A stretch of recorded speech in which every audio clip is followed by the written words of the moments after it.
KTO Radio présente À haute voix, la lecture intégrale des œuvres spirituelles majeures.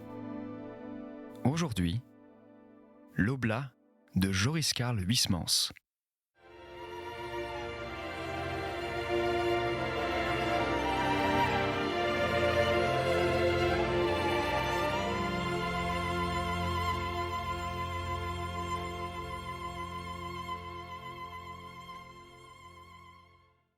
Il se repassait des ordonnances singulières mais efficaces, puisqu'aucune de leurs nuances n'a bougé. Le blanc d'œuf, qui était l'ingrédient le plus usité pour la détrempe, ils en détruisaient la viscosité avec de l'eau de lessive, vieille de 15 jours, et de l'écume avec un peu de cérumen, de cire d'oreille. Pour fixer leur or découpé dans des feuilles, ils commençaient par frictionner le parchemin avec de la colle à bouche, en ayant soin de ne l'employer que lorsqu'ils avaient terminé leur digestion ou étaient à jeun. Puis ils usaient d'enduits adhérents, dans la confection desquels figurait de la gomme adragante, du bol d'Arménie et du miel, d'après un récipient découvert dans les contes de Dijon à propos du peintre Malouel. Il se servait aussi d'une gélatine extraite des nageoires de la morue. Mais Durtal ne l'écoutait plus. Il considérait les éclatantes floraisons de ses vélins. Ah, fit-il en refermant le livre. La délicieuse et la frêle et la fine petite fille aux yeux d'azur et aux cheveux d'or, que cette enluminure qui enfanta en une longue gésine une fille si énorme, la peinture, qu'elle mourut en lui donnant le jour. Oui, mais elle ne trépassa point sans avoir atteint l'apogée suprême de son art, avec Fouquet, Jacquemart, de Hestin, André Beneveux, Simon Marmillon, les frères de Limbourg, et dans ces dernières années avec cet étonnant Bourdichon qui peignit les heures d'Anne de Bretagne. Ceux-là qui travaillèrent pour les princes et les rois, nous les connaissons, car l'on a retrouvé leur nom et l'état civil de leur ouvrage dans les layettes des archives et des registres des trésoreries. Mais combien restent inconnus ? Et dans les clôtures où la miniature naquit et où les moines ne mentionnèrent pas toujours par écrit les noms de leurs praticiens, combien de chefs-d'œuvre anonymes ou perdus, combien attribués à des laïcs qui furent leurs imitateurs ou leurs disciples. Certainement, reprit M. Lampre après un silence, en ouvrant les heures de la Vierge, ce manuscrit est une merveille. Mais à vous, parlez franc, mon rêve à moi eût été de posséder des peintures moins parfaites, peut-être, mais antérieures à celle-ci, et d'origine monastique plus sûre.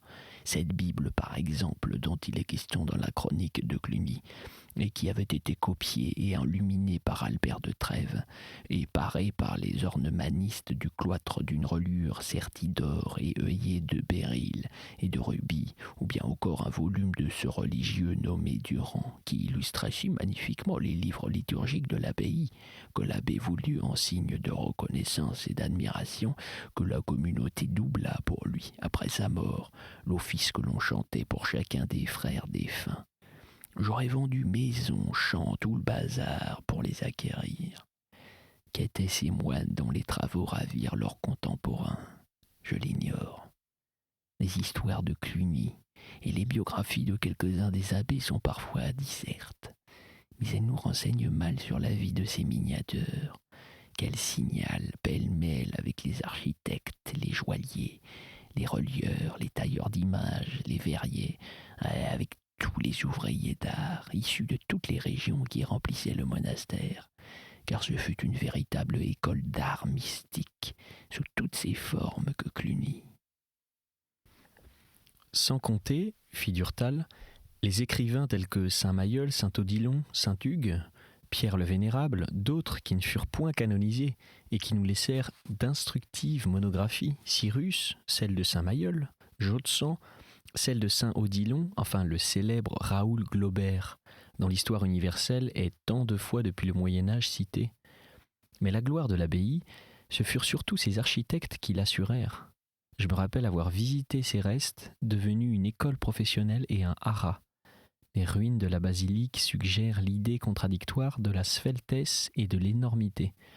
Cette église gigantesque avec sa forêt de clochers, son vestibule grand à lui seul comme Notre-Dame de Dijon, et précédant la réelle église, immense avec ses 5 nefs, ses futaies de piliers aux chapiteaux sculptés de feuillages, d'oiseaux, de bêtes chimériques, ses 300 fenêtres dont les personnages brûlaient en des torches de couleur, ses 225 stalles de religieux dans le chœur, suscitaient l'impression d'un monument colossal, décelait le type d'un style roman qui ne subsiste que là et dont les proportions formidables n'ont pas été dépassées par le gothique.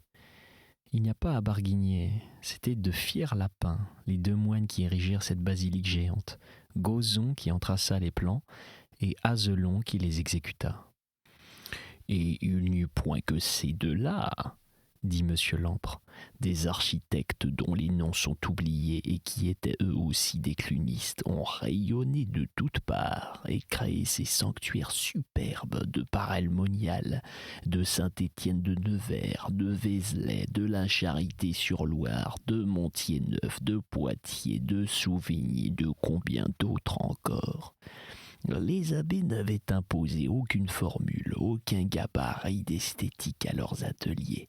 Ils respectèrent le tempérament de chacun, et cette déférence explique l'extrême variété de ces constructions, et convient d'erreur Viollet le duc qui voulait qu'il y eût un style clunisien. Il n'en a pas existé de proprement dit, il y a eu un style roman et des architectes clunisiens l'utilisant, mais tous d'une façon différente, travaillant pour la gloire de Dieu, selon leur conception personnelle, selon leur force. « Ah, ce Cluny !» s'exclama Durtal. Ce fut vraiment l'idéal du labeur divin, l'idéal rêvé. Ce fut lui qui réalisa le couvent d'art, la maison du luxe pour Dieu. Je ne cesserai de le répéter, c'est à cette source-là que la congrégation moderne de France doit remonter si elle veut conserver sa raison d'être. Vous en causez à votre aise. Il faudrait découvrir des gens de talent et pieux dans tous les genres, ou en créer, ce n'est pas commode, fit Monsieur Lampre. Évidemment, mais imaginez à Paris un cloître et une église édifiée par Dom Mellet, l'architecte monastique de Solesmes, et une colonie venue de cette abbaye chantant sous la direction de Dom Maucro, le plein chant. Imaginez des cérémonies magnifiques, des ornements, des statues tout à l'avenant. Le succès des bénédictins eût été prodigieux. Le snobisme s'en serait même mêlé, ainsi que pour la troupe des cabots de Saint-Gervais, mais il aurait aidé à attirer les foules. Et ils auraient certainement gerbé des vocations d'artistes fascinés par la splendeur de ce milieu et récolté tout l'argent qu'ils auraient voulu. Ajoutons qu'ils auraient singulièrement avancé l'heure du triomphe du chant grégorien en l'implantant en plein cœur de Paris, et qu'ils auraient pu occuper dans l'art une telle place qu'aucun gouvernement n'aurait osé les toucher.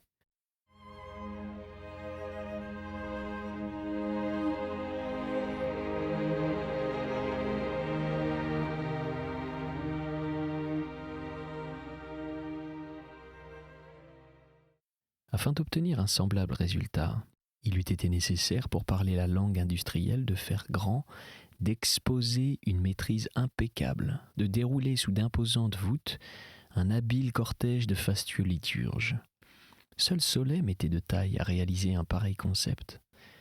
Mais par suite de circonstances désastreuses, indépendantes de sa volonté, l'abbé n'a pu établir un monastère à Paris.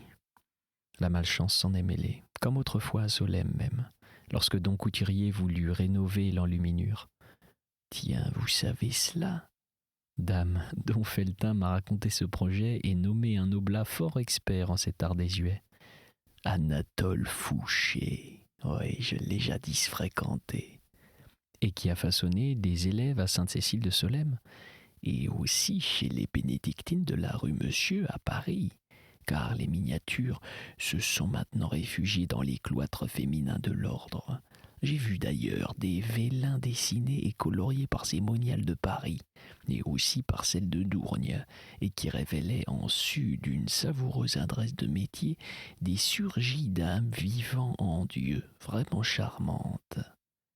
Il y a bien aussi les dames du monde qui historient le parchemin, mais je n'ai pas besoin de vous décrire leur contresens liturgique et la fadeur de leurs imageries dignes de figurer sur des boîtes de baptême et dans les pieux et bébêtes grosses-mousses d'une bouasse.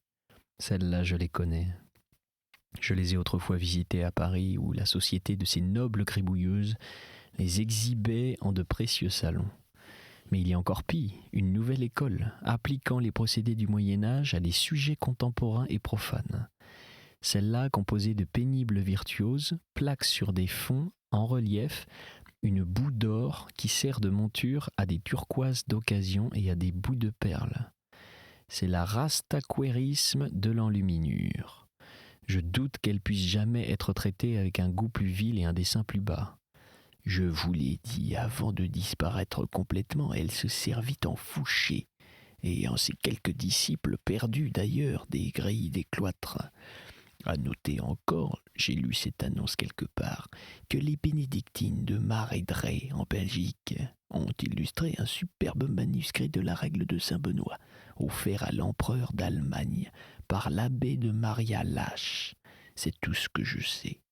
« J'arrive en retard ?» s'écria mademoiselle de Garembois qui entra en coup de vent dans la pièce. « Mais c'est la faute du père Felletin que j'avais fait demander à l'auditoire. »« Le déjeuner est prêt, » fit monsieur Lampre, en voyant la bonne ouvrir la porte de la salle à manger. « Allons à table, vous vous excuserez après. »« Je suis furieuse, » dit-elle, lorsqu'ils furent assis. « Je n'ai pu communier ce matin, parce que malgré sa promesse, don Felletin ne m'a pas confessé hier au Carmel de Dijon. Il vient de m'expliquer qu'il avait été requis au dernier moment et mis dans l'impossibilité de prendre le train. Vous avouerez que depuis la nomination de ce curé, notre situation devient absurde au Val des Saints. »« Je vous crois, » repartit Durtal. « Quand je pense que le jour de la Pentecôte, le jour de la fête du Saint-Esprit, les pères n'ont pas officié à l'église parce que c'était un dimanche et que ledit curé n'avait pas jugé à propos de leur prêter son immeuble. C'est inouï. Il a fallu se contenter d'une messe chantée dans ce malheureux petit oratoire où l'on étouffe et où aucune cérémonie n'est possible. Lorsque je me rappelle pareille fête l'année d'avant, avec l'office pontifical, la théorie des moines dont les coules noires et les aubes blanches tranchaient sur le pourpre et l'or des ornements, lorsque je me rappelle le Veni Creator, enlevé par tous les moines et projeté jusqu'aux voûtes par la trompe des orgues, et que je songe à la misère de ce que j'ai entendu et vu dans le brouhaha et l'asphyxie de ce pauvre refuge, j'enrage. Et vous, à tous les 500 diables et l'épiscope et ce curton, vous avez la messe et les vêpres de la paroisse, dit en riant monsieur Lampre. Ah, s'écria Durtal. Figurez-vous que dimanche dernier, je me suis glissé à l'heure du salut dans l'église et que j'y ai assisté à l'un des spectacles les plus bouffes qui soient. Le baron des Atours était debout devant un harmonium dont son grand cadet lingeol de fils lubrifiait de ses doigts humides les touches. Et le baron, après s'être nonchalamment passé sur le stérile boulet de son occiput, une main qu'allumait des bagues, a retroussé la brosse à dents de sa moustache militaire, et les yeux au ciel d'une voix ascétique, a débité un étonnant couplet dont je n'ai retenu que la fin. « Jésus sera mon ambroisie, et mon doux miel, je serai sa maison chérie, son petit ciel. » Voyez-vous le baron devenu le petit ciel du Christ ? Les paysannes ahuries ouvraient des bouches en valves d'huîtres, et notre curé dodelinant du chef et souriait, déférent et heureux. « Oui, certainement, » répliqua monsieur Lampre, avec sa morgue et ses prétentions vocales. « Le baron des Atours est bien ridicule. Mais sorti de là, il faut dire pour être juste qu'il est un brave homme, qui rend d'appréciables services aux sociétés philanthropiques de Dijon. Son fils est également beaucoup moins godiche qu'il en a l'air. C'est un honnête garçon, très travailleur. Mais dame, il n'a jamais quitté sa province. Tenez bien qu'il soit provincial aussi, celui-là. Je vous le recommande, » poursuivit-il en débouchant avec des soins infinis une bouteille. « Ce vin est du clos de la Comarenne. Il est produit par des vignobles dépendant du finage de pommard. Nos pères le qualifiaient de loyal, de vermeil et de marchand. Il est dans tous les cas bouqueté par l'âge et de bonne garde. Regardez, c'est de l'escarboucle liquide qui coule dans le verre. Et il me reprochera ma gourmandise, s'exclama mademoiselle de Garembois. Ma nièce, les grands crus sont des œuvres monastiques comme l'architecture, comme l'enluminure, comme tout ce qui est bel et excellent ici-bas. Le Clos Vougeot et le Chambertin, l'honneur de notre Bourgogne, ont été cultivés, l'un par les moines de Cîteaux, l'autre par les moines de Cluny. Cîteaux a possédé des vignobles dans les climats de Corton et de la Romanée. Les chartes de Volnay mentionnent sur le territoire de cette commune le Clos Saint-Andoche, qui appartenait à l'abbaye bénédictine de ce nom. Le monastère cistérien de Mézières, et plus tard, les carmélites exploitèrent de nombreuses chevances à Savigny-les-Beaunes. Et vous savez que l'on appliquait alors au vin de Beaune les laudatives épithètes de vin nourrissant, théologique et morbifuge. L'on ne peut le nier. Les climats les plus renommés de notre province sont issus de l'art viticole des Cénobites. N'est-ce pas naturel d'ailleurs ? Le vin est une substance sacramentelle. Il est exalté dans maintes pages de la Bible, et notre Seigneur n'a pas trouvé de plus auguste manière pour la transformer en son sang. Il est donc digne et juste, équitable et salutaire de l'aimer.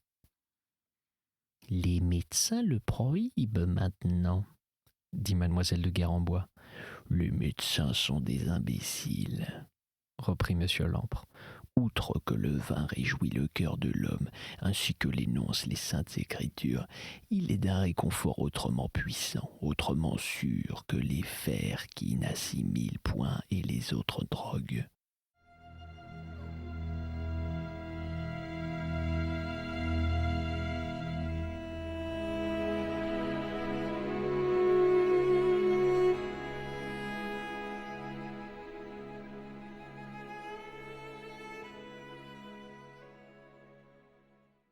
On l'interdit aujourd'hui aux gens qui se plaignent de maux d'estomac et nos pères l'employaient au contraire pour la cure de ces maux, témoin d'Érasme qui relate que l'on guérissait de son temps ce genre d'affection avec des doses réfractées de vieux beaunes.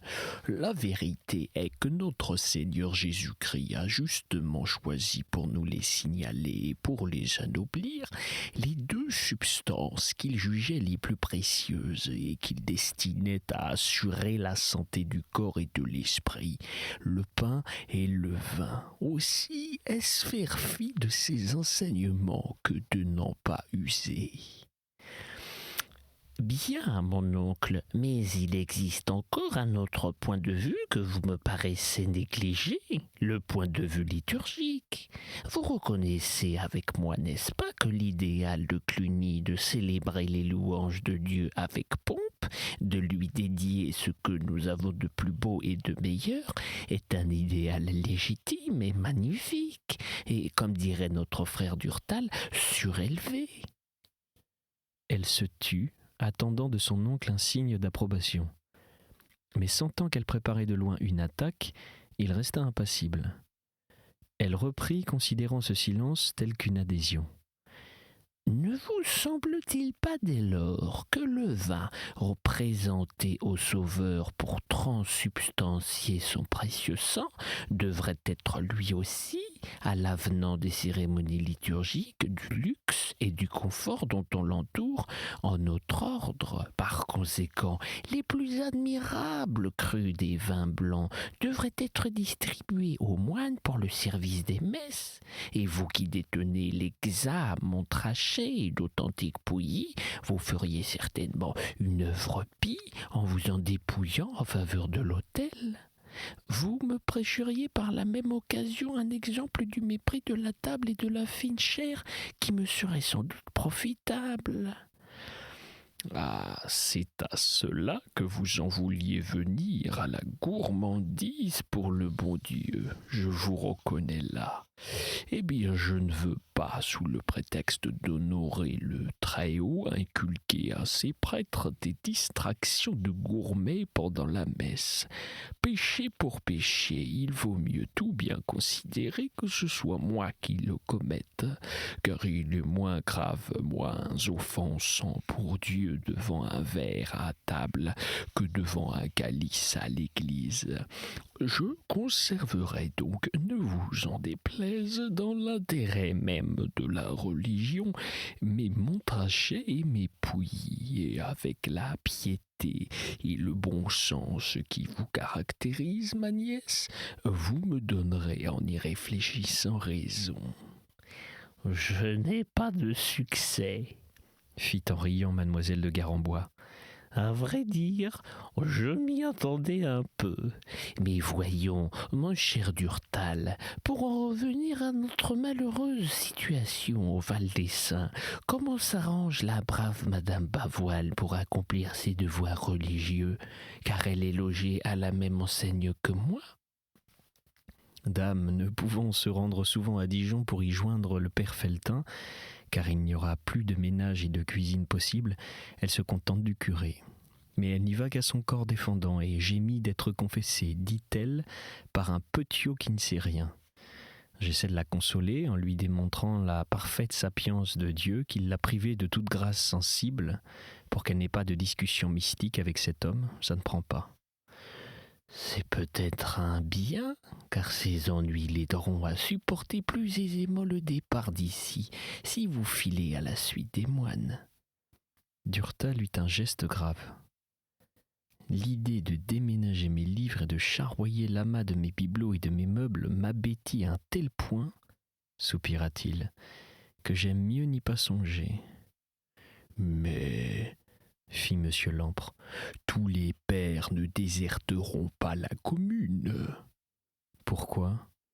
Écoutez, il y a d'abord la vigne qui est la principale ressource de l'abbaye, et il faudra toujours bien laisser le père Paton et les convers qu'il emploie pour la soigner. Il faudra peut-être aussi 1 ou 2 religieux pour garder les meubles. Il en restera donc forcément quelques-uns ici. Et si le gouvernement s'empare des bâtiments et de la vigne ?